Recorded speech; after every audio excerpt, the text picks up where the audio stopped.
देसी पेरेंट्स देख लो, आप देसी गर्ल देख लो। देसी गर्ल, हर लड़की के अंदर एक देसी गर्ल है, बट अंदर ही अंदर मन में यही आ रहा था ये पिज्जा थोड़ी ना रोटी सब्जी ही है। लोगों को पता होता है आजकल की ऐड है, मतलब स्किप करना है। अगर आप कोशिश करोगे ना कि वो कपड़ा उसके ऊपर अच्छा लग रहा है और वो आपके ऊपर भी अच्छा लगेगा, तो ऐसा नहीं होगा। और मुझे पता है कि एक नेगेटिव कमेंट देख के बहुत सारे नेगेटिव कमेंट्स आते हैं, तो मुझे दिखता है तो मैं डिलीट कर देती हूँ।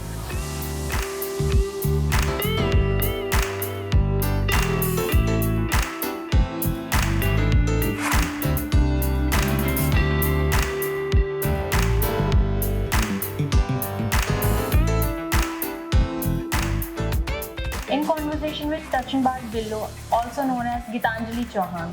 Gitanjali, as a digital content creator, how do you balance the demands of content creation across multiple platforms? Yeah, across multiple platforms is such a big question because there are a lot of platforms these days. You need to be updated on Instagram, you need to be updated on YouTube, then Facebook, और फिर WhatsApp पे भी डालते रहो कुछ ना कुछ, वरना लोग बोलते हैं कहाँ गायब हो गए। तो डिमांड जो है वो बढ़ती जा रही है, इंसान हम एक ही हैं। तो मैं कैसे फुलफिल करती हूँ इज द स्ट्रैटेजी कि कहीं ना हर जगह पे आपकी एक अलग तरह की ऑडियंस है। तो लोग बोलते हैं यूट्यूब के लिए अलग कंटेंट बनाओ और इंस्टाग्राम के लिए अलग कंटेंट बनाओ। व्हाट आई डू, इंस्टाग्राम पे मैंने क्वेश्चंस पूछा, मेरी ऑडियंस वहाँ ज़्यादा है, मैं यूट्यूब पे लॉन्ग फॉर्म में उसको रिप्लाई कर रही हूँ, तो मेरी वो ऑडियंस को मैं वहाँ यूटिलाइज कर रही हूँ। तो this is how I am like, मैं ऐसे मैनेज कर रही हूँ ज़्यादा प्लेटफॉर्म्स पे काम करना, but it is difficult. What strategies have you found most effective in growing your online presence and engagements? Strategies मेरे लिए जो काम करी वो ये थी कि सबसे पहली चीज़ तो कंसिस्टेंसी। वो आई थिंक सबके लिए है कि कोई भी चीज़ अगर आप एक बार दे रहे हो, फिर कुछ और दे रहे हो, फिर कुछ और दे रहे हो, दैट नेवर वर्क्स। तो मेरे लिए स्ट्रैटेजी सबसे पहली कंसिस्टेंसी काम करी है, और दूसरी रिलेटिव कंटेंट जितना होता है ना, मतलब जितना आपके घर में चीज़ें हो रही हैं, उतना आप जैसा कंटेंट दोगे उतना लोगों को ज़्यादा मज़ा आता है देखने में। तो मेरे लिए वो स्ट्रैटेजी सबसे ज़्यादा काम करती है। देसी पेरेंट्स देख लो, आप देसी गर्ल देख लो। देसी गर्ल, हर लड़की के अंदर एक देसी गर्ल है। तो एवरी गर्ल करना सबको वो सिर्फ ऐसे दिखावे के लिए क्लासी चीज़ें हैं, बट अंदर ही अंदर मन में यही आ रहा था ये पिज्ज़ा थोड़ी ना रोटी सब्जी ही है। तो समहाउ मतलब मुझे लगता है रिलेटिव कंटेंट वर्क्स, स्ट्रैटेजी में कंसिस्टेंसी और relative work.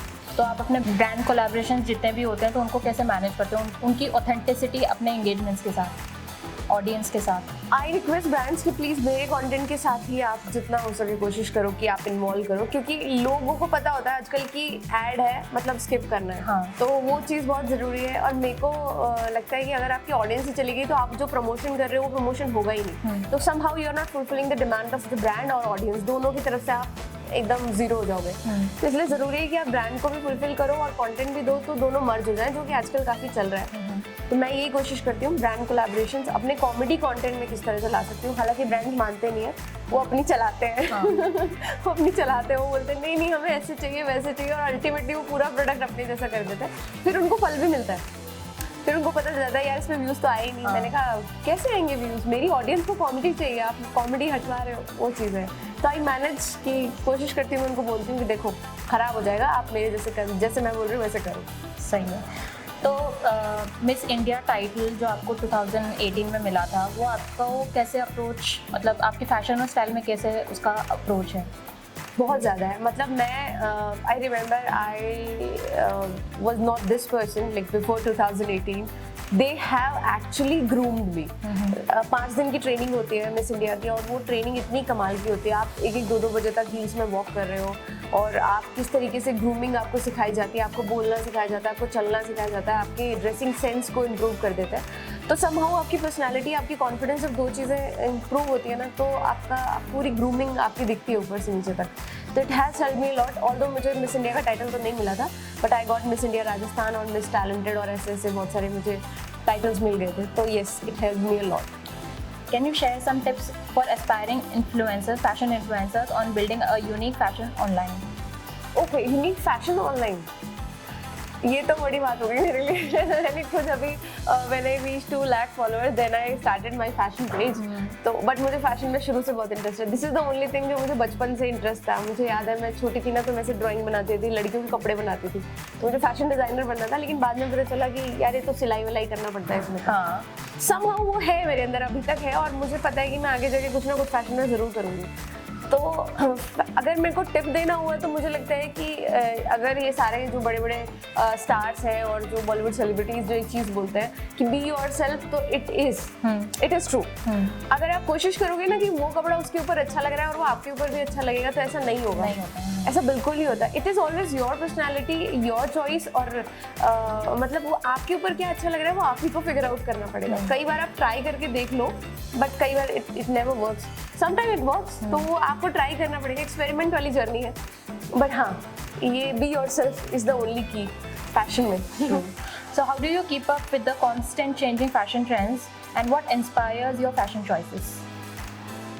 Actually, I am very much inspired from Aditi Rao Hegde. I love her fashion. And Regal fashion. Yes. Also, I follow a lot of that classy or elegant fashion on Instagram and YouTube also.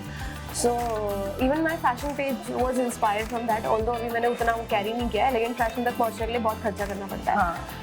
कर रही हूँ, धीरे धीरे आएगा।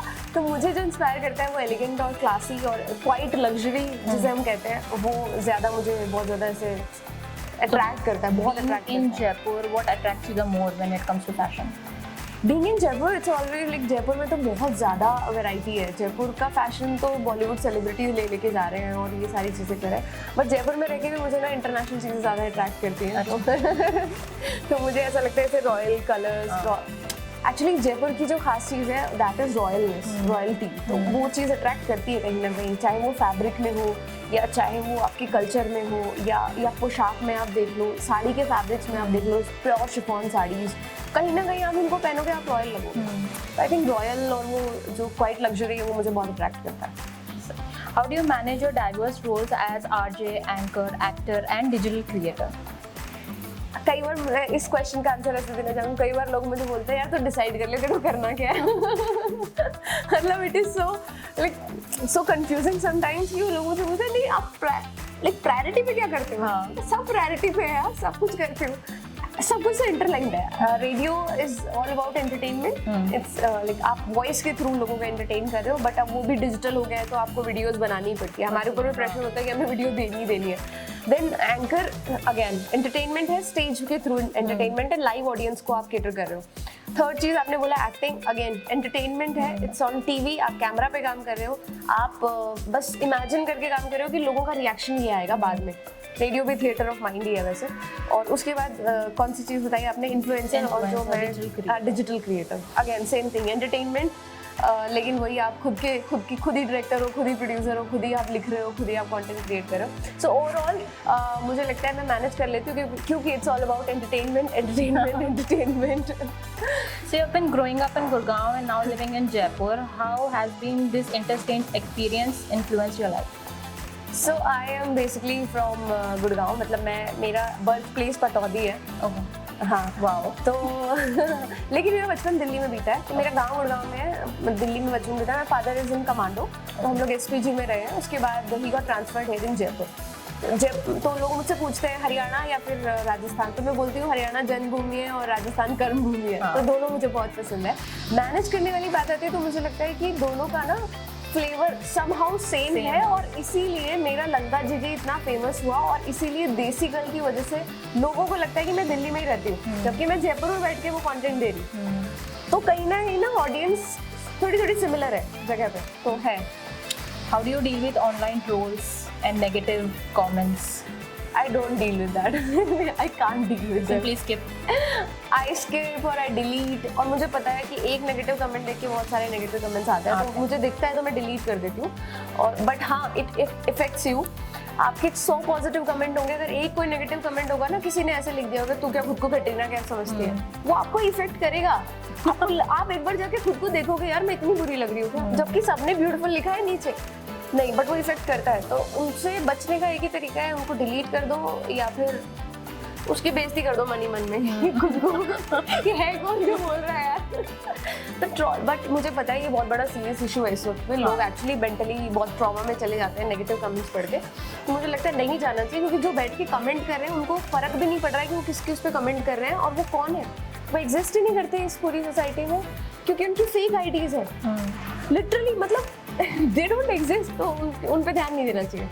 चलो ये तो सही हो गया.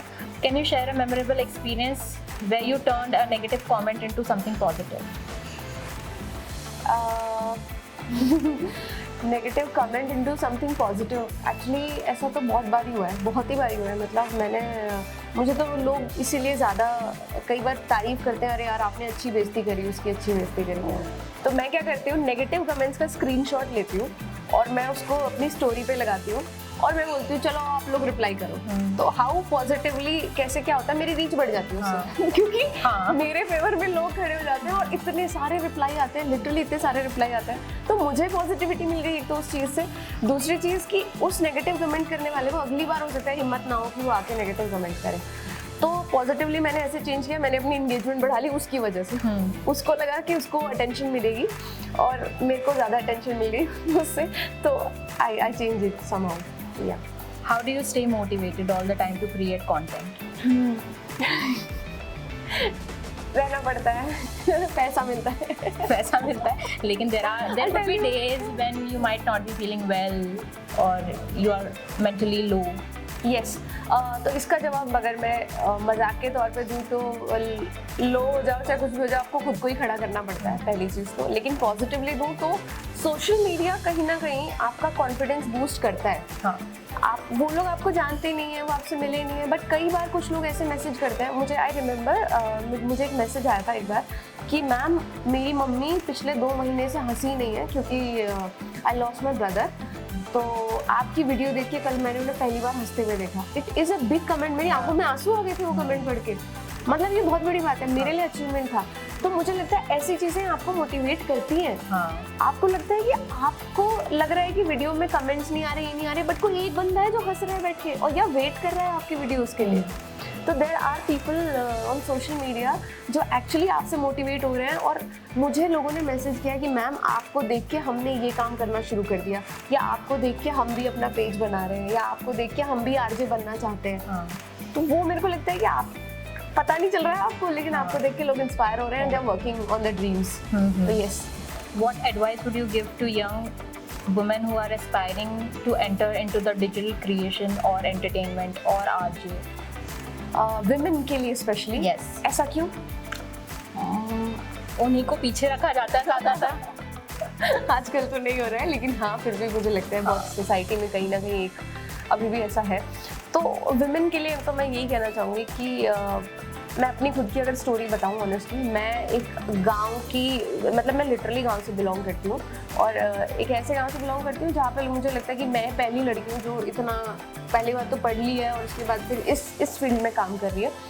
तो अगर मैं उस जगह से निकल के यहाँ पहुँच सकती हूँ ना, जिसको किसी ने सपोर्ट नहीं किया. मैं फैमिली ने मैं सपोर्टेड, लेकिन उनको लगता था आरजे बनना भी कोई इज्जत वाली जॉब नहीं है. एक टाइम पे उन्हें लगता था.